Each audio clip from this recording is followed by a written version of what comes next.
Hello, Anna Dowdall and Del Chatterson. We're here for CWC, Crime Writers of Canada authors, both from Montreal. I'm the representative for Crime Writers of Canada for Quebec and Atlantic Canada. I'm also a writer and have published now 3 novels in the Dale Hunter series about an entrepreneur in Montreal fighting crime and corruption in the international computer business. And novel number 4 is in front of editors and publishers now. I hope they like it and take me on. And the number 5, I'm about a third of the way through. Wow. That's where I am in my process. Anna Dowdall is also from Montreal originally, has traveled a lot around North America and is now back in Montreal. She's got an interesting story we'll have to hear more about. Done lots of writing of different genres and now has 3 novels. April on Paris Street. I have to keep paying it. April in Paris is too easy a title. This is more intriguing. April on Paris Street. I'll let Anne tell us a little about the novel, and she has 2 previous novels, After the Winter and The Au Pair, all of which have received very impressive reviews. Well written, fascinating characters, interesting plot lines. So tell us more, Anne. Please introduce yourself, Anna, sorry, and we'll go from there. All right. Thank you very much, Del, and thank you very much for inviting me to have this discussion with you. And by the way, 50% of people like to call me Anne for the first, 10 minutes before they finally settle on Anna. So I clearly respond to both. Okay. But anyway, I'll tell you about my book now. So here it is, the picture. I hope I can show it to you here. April on Paris Street. And it's, I guess it would be fair to call it a literary mystery. It's coming out with Guernica Editions. That's a well-known Canadian literary imprint, but also has a kind of a more popular line of books as well. It's coming out on December 1st, although apparently, according to several readers, they've been able to get it already either directly from the publisher or actually through independent bookstores. Anyway, it's a mystery. It's a kind of tale of 2 cities. Set in Paris and Montreal. It features a young, half Abenaki private investigator, that thing that we all love, that exists in the real world, but boy, does it ever exist in crime fiction, Yeah. And she goes to Paris on a sort of a peculiar assignment, comes back, thinks what has happened in Paris has stayed behind in Paris, but in fact, there's a very complicated plot that is revealed at the end where something else has been going on all along, and it's sort of half thriller and half domestic suspense plot. And that's it basically. I called it a tale of 2 cities because it does really make a nod in the direction of books that employ doubles, doppelgangers, all kinds of double splits, replications, and so on. If I kind of went crazy with that, I thought, let's see how many of them I can put in. And sorry, that's just my phone, and I am going to. There. Anyway, I'm a busy person. I know, that's always happens, I was going to ask, is it a continuation from the previous? It's sort of a continuation, sort of, yes. The characters, the main character, Ashley Smeaton, she's the private eye. She's a 9-year-old girl in the first story, which is generically a bit different. It's more like a romantic suspense story with a kind of a turn everything upside down ending.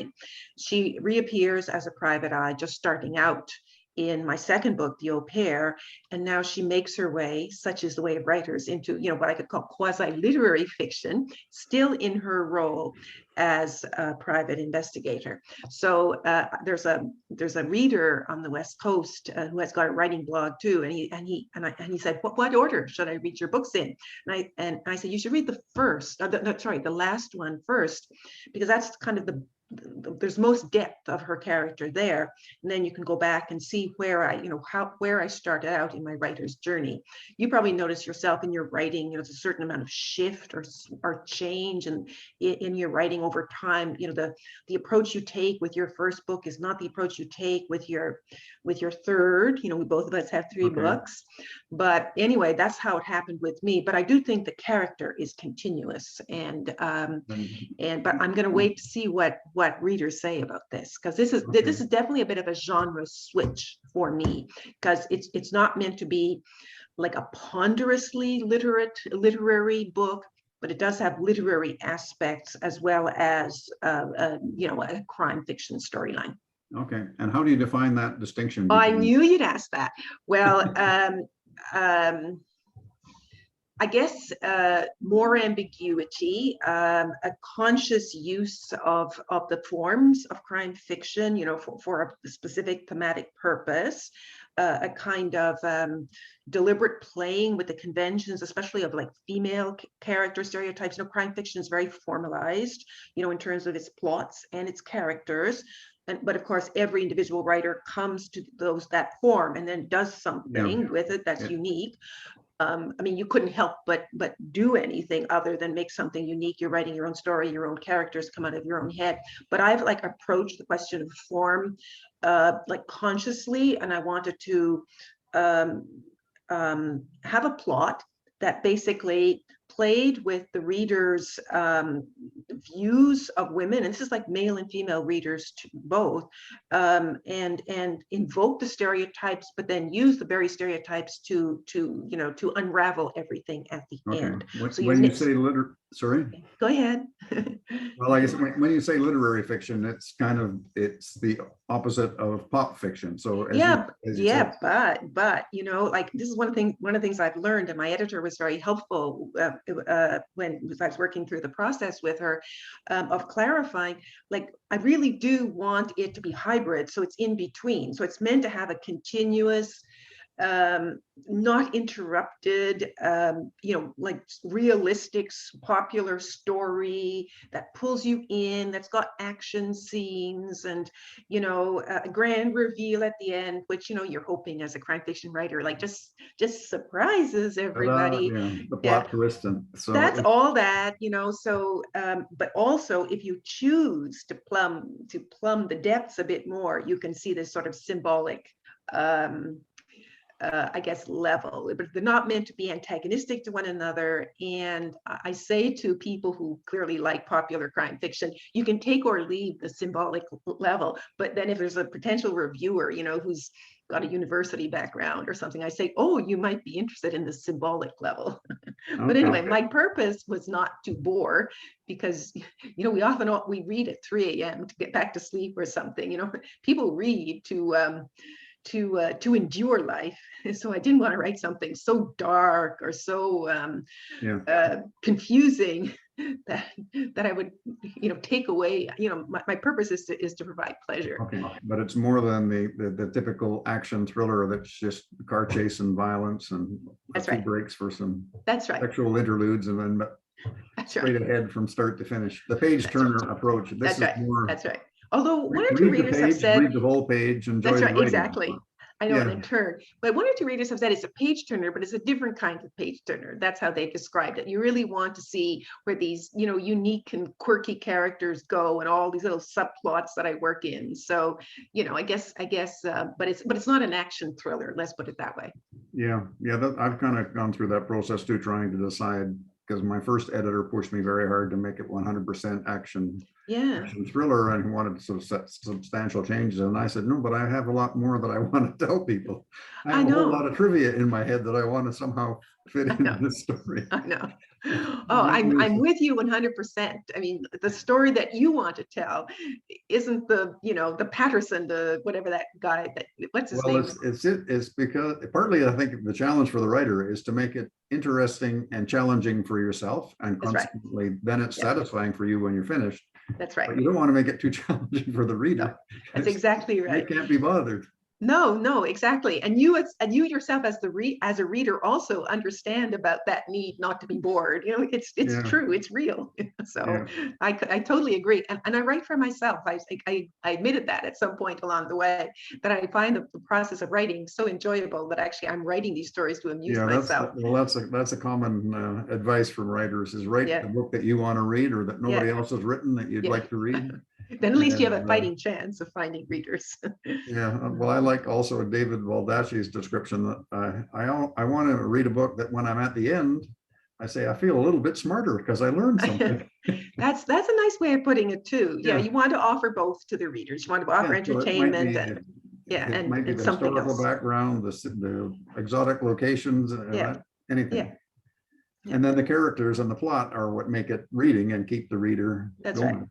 That's right. Yeah, exactly. And Hopefully, plot, the content. I'm not anti-story. You know, these very literary stories that have, there's really no event. Maybe, you know, in 300 pages, somebody divorced somebody else, but that's about it for action, you know, that's about Yeah, it for storyline, right? And then it's all the subtleties of what happens inside people's heads. And yeah. I admit that's not my genre. And so I like to give people a bit of story. And you were saying that you originally started writing young adult fiction, and That's then, right. but That's you were right. too literary for that market, according. Apparently, since a very well-known Canadian agent, who shall remain nameless, said, you know, your words are kind of big for the young adult, and I didn't think they were that big. And then I went onto a website where you can put in a paragraph of your own prose and test like what age level or grade Oh, level you're writing at. And I did a test, and it came at, I don't know, grade 11 or something. I thought, that's not big, but I guess the words were too big. yeah, And a couple of friends had told me also, I mean, I like YA because you know, you're allowed to use your, you know, it's very expansive in the way you can use your imagination. And there was elements of fantasy and mystery in both of those books. And they were, both of them got listed for awards, but alas, I wasn't able to find a publisher.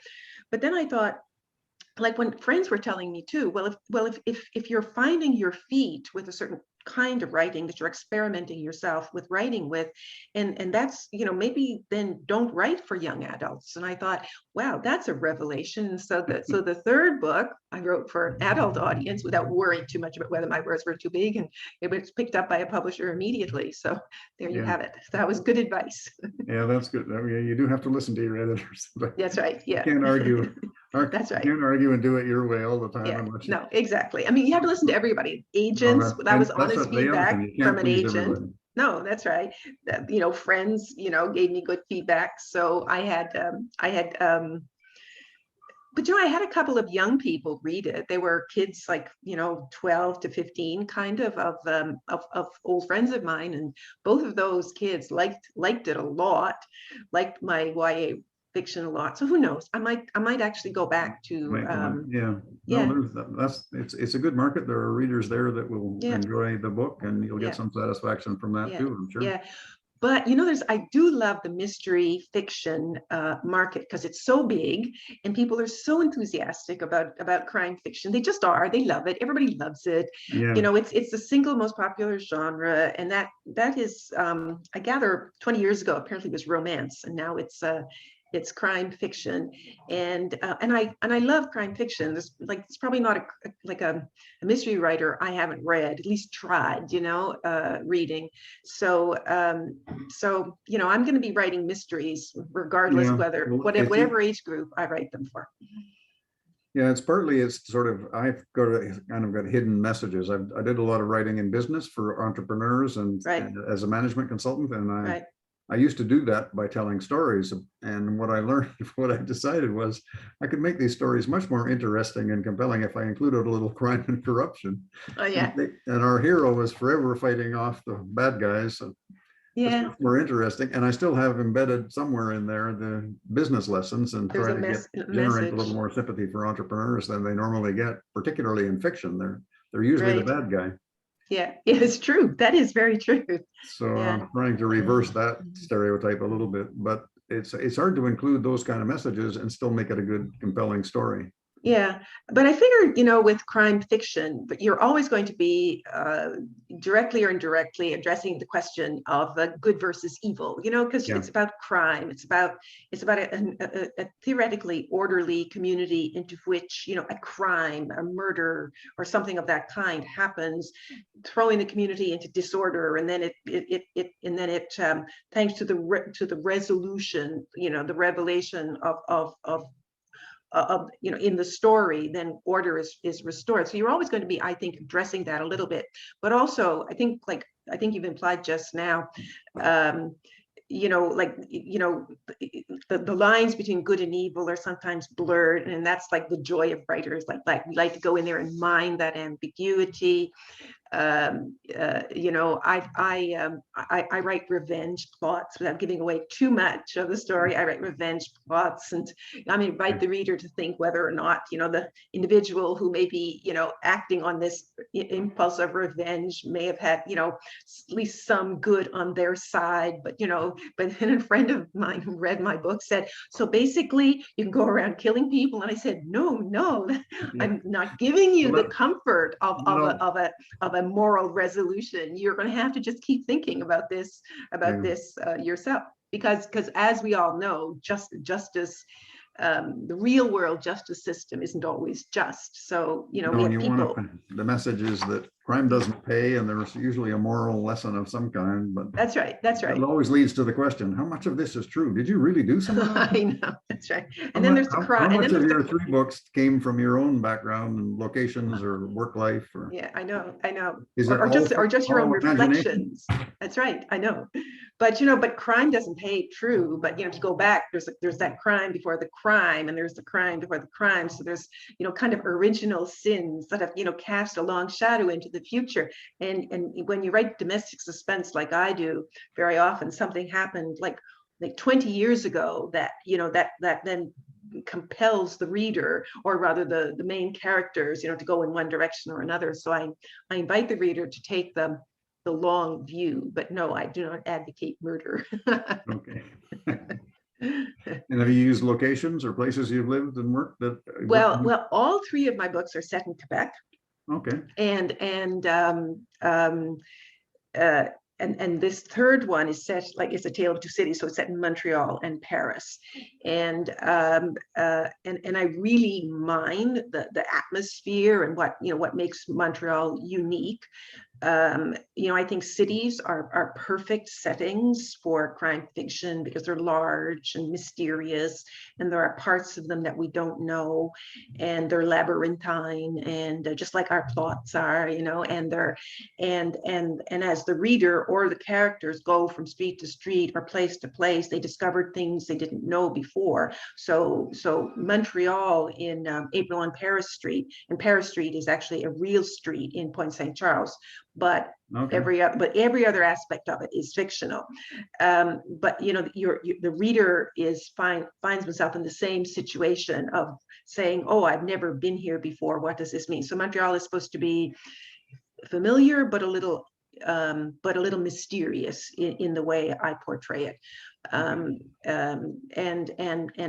Paris is a kind of counterpart in the other city, in my tale of 2 cities, in April and Paris Street. However, I really have 2 Montreals in April and Paris Street. There's the western half of Montreal, and there's the eastern half of Montreal. And Del, from living here, how divided linguistically the city is between the English half and the French half. Although that's changed a little bit, but not that much. I should know, I live in the far east end of the city of Montreal. So I live a completely francophone life, here among my lovely neighbors.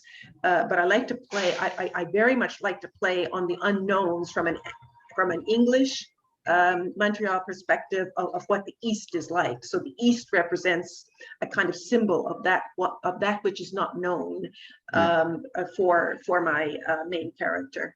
And but she has to go there. She has to go there symbolically as well as physically to find out things. You see, so it's a kind Montreal, you're right. Montreal is an intriguing city, and oh, it's exotic enough for most readers Right. anywhere in the world. I think That's it's right. That's like right. one of those That's right. internationally And known. I had this practical thing too. I thought, Montreal is a very exotic city, but if you match it with Paris, that's another even more exotic and well-known city. So I thought, Yeah. maybe I can attract even more readers. So I had a practical perspective too. Yeah. And then from that came the idea, oh, I'm kind of like writing a tale of two cities. And then it was at that moment where I realized doubles, replications, et cetera, et cetera. Interesting. Well, all three books sound intriguing. They've had very good reviews for the writing, and the plots and the characters are all appealing. Tell us more. Where can we learn more about you and your books, and where can we buy the books? Are all three? The third book is not available until December in general. No, but like I said, it is actually available if you want to get it directly from the publisher. But I'll certainly tell you that. Well, certainly they're available. My first two books are available. I would actually recommend, people have asked me, where can I get your first? Because it was I was published by a small American publisher, but now you can get them. They have much better distribution these days. You can get them like through Indigo, for example, Indigo Online, and Okay. you can get them at the best price there. You can probably get them in other places too, but it's just that when people have asked me, where can I get your other two books, I always see them at a good price, and they come really fast if you order through Indigo. I am not being paid by Indigo to give this plug. It just happens to be. But Well, the way you'll eventually be paid. I know it in some way, shape, or form. Yeah.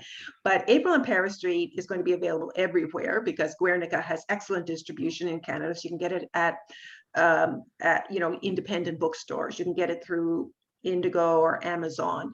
And you can get it now directly from the publisher already. And in fact, I'd encourage people, if they're interested in getting it already, because people I know have gotten it very fast from the publisher, and either it's like free shipping, or like something like $1.50 or something for shipping anywhere in North America. So it's all printed and ready to go. But if you wanted to get it on, say, Indigo, you'd have to wait till December 1st. Oh, and then you asked me also about okay, I have a website, so that's Anna Dowdall, first name last name .com, so you can find out a lot about me and my writing there. And also what's that? Sorry, I've been to your website. It's well done as well. Well, that was a friend. She did a great job of it. It's a friend of my daughters from high school, who now has gone on to do website design. So I was delighted to give her, just starting out, the business, and I really like what she did. It's not too complicated for someone like me, to be able to put things on. So you can find out there. But also, I have you can.